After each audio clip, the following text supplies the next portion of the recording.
কাটা হয়ে গেছে। আজকে রেসিপি আছে এঁচোড় রান্না করব। এঁচোড়টা ধুয়ে নিয়ে এই প্রেসার কুকারে দিচ্ছি, দিয়ে আগে একে সেদ্ধ করে নেব। সেদ্ধ করে নিয়ে এঁচোড়ের মধ্যে নুন দিয়ে দিলাম, দিয়ে কিছুটা হলুদ দিয়ে দিলাম, দিয়ে এঁচোড়টা সেদ্ধ চাপিয়ে দেবো।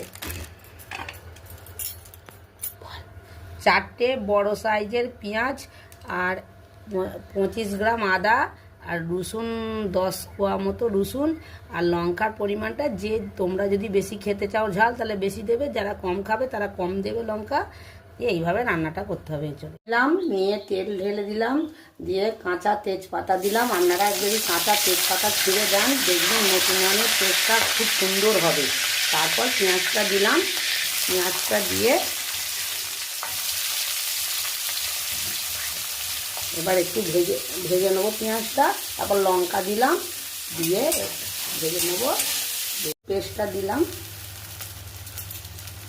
দিয়ে হলুদ গুঁড়ো দিলাম,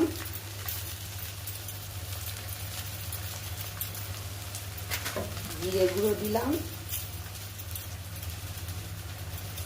দিয়ে এবার এটা ভাজবো। কষে নিলাম। এবার টমেটো দিয়ে ভালোভাবে ভেজে নিয়ে তারপর এঁচোড় আলু দিয়ে কষে নিলাম।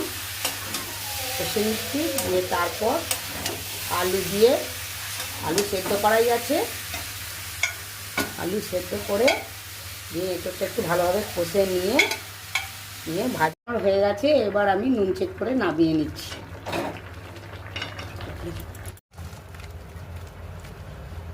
রেডি হয়ে গেছে।